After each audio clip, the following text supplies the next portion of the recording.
Nous sommes à l'aube dans un village agricole à quelques 100 km de Mexico.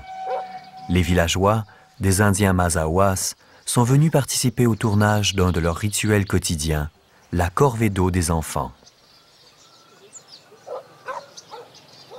Ce rituel est nécessaire parce que les sources d'eau à proximité sont épuisées. Pourquoi? Parce que cette région a le malheur d'être une des sources d'eau potable les plus proches de la deuxième plus grande ville sur Terre.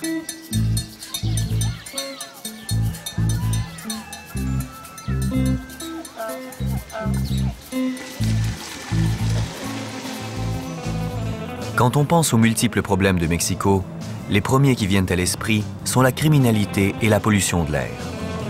On peut vivre en côtoyant des criminels, on peut même vivre au milieu de l'air pollué, mais on ne peut pas vivre sans eau. Et c'est ce qui se passe à Mexico.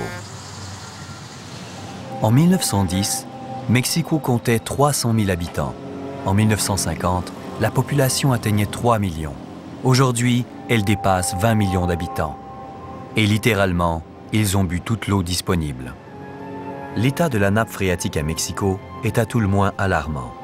Pendant plus d'un siècle, la ville a puisé d'énormes quantités d'eau potable directement du sous-sol de la ville.